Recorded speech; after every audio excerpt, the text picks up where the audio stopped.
Dave here, and I have Andy. Right.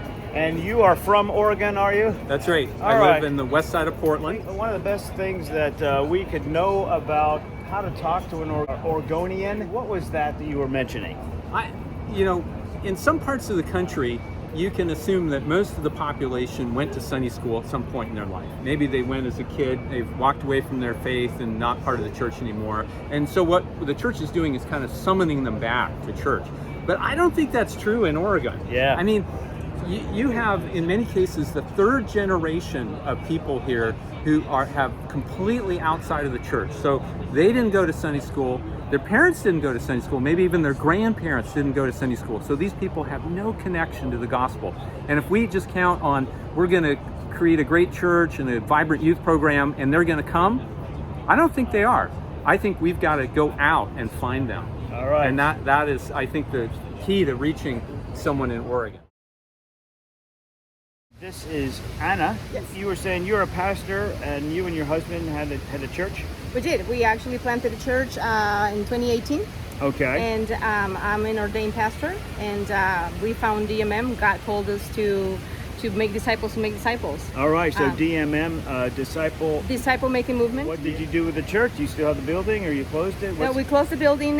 We were part of a campus of a bigger church, so we were a campus. We were a bilingual church. And so we transitioned for about 9 months to a year. Mm-hmm. And we transitioned into disciple making movement. Okay. So using the Discovery Bible Study as a tool. We closed the building 2 years ago. Okay. And we meet in homes, parks, coffee shops. Alrighty. And so different cities throughout Washington State. Now, how many disciple makers do you have with us here in Portland? Right here we have 6 with us right. today. And I noticed you have some women with you too. We do. We actually have our first generation one church, church plant. Okay. Actually fruit from working at Walmart. Oh, okay. And so these are young ladies from about 20 years old to 22 years old. Okay. And so so they're here, and this is their first push week. All right. Well, good meeting you, Anna. Nice to meet you. And let's go have some lunch. Yeah, thank you. All right. Bye.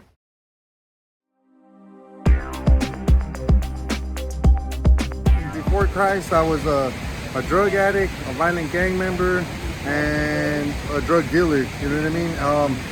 It wasn't until I was facing a life sentence after already serving 14 years, and I was looking outside my cell, contemplating suicide, thinking, what the heck is my purpose in life if all I've been dealt with was hurt, pain. At the age of 6, I got my innocence taken away from me, and I had this anger towards God. I was like, God, if you love me, why would you allow this to happen to me?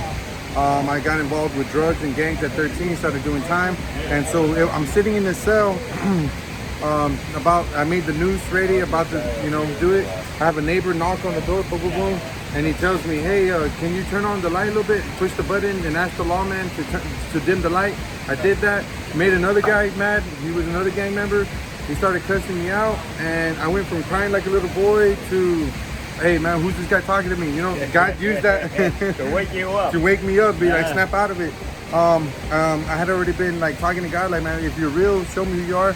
I grabbed that Bible from Genesis to Revelation, started reading it, and somewhere around Genesis, things started making sense. Yeah, it wasn't until that moment, that pivotal moment, where God let me know who He was, and the whole time He had a purpose. Romans 5:3.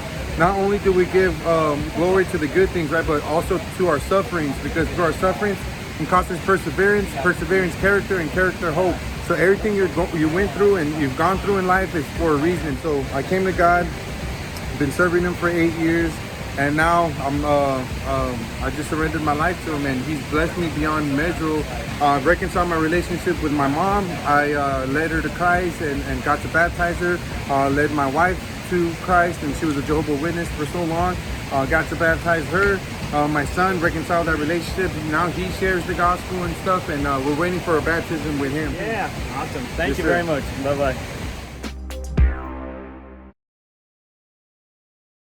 What was a highlight from this year's Portland trip? Thanks for asking. So one highlight of this year's Portland trip is getting to meet a guy named Juan. So in the word it says, man can make plans, but the Lord directs his steps. So my brothers in Christ and I were on our way to what we thought was our plan, but on the trail, God brought this 40-year-old man from Mexico named Juan. He had bright blue shoes on, and he was just walking along the street with a smile on his face. So we talked with him. He asked for us to pray for his dad's passing this week. So his family was grieving. So we prayed with him, and we were just asking, hey, where's a place where we can just sit down and read a story of hope together? So sure enough, right off the side of the path was a church building. So we just walked up on the outside and sat down where we were at, read the story of the prodigal son, and he just started weeping and breaking down into tears. And we could tell that God was seriously moving in his heart. So his takeaway was to love and respect his family more than ever before, and that he was going to share this story of the prodigal son with his brother Pedro. And so we were super encouraged with Juan, and God was teaching us to be spontaneous and be leaning into the promptings of his spirit, even when it's not in line with our plans. Thank you.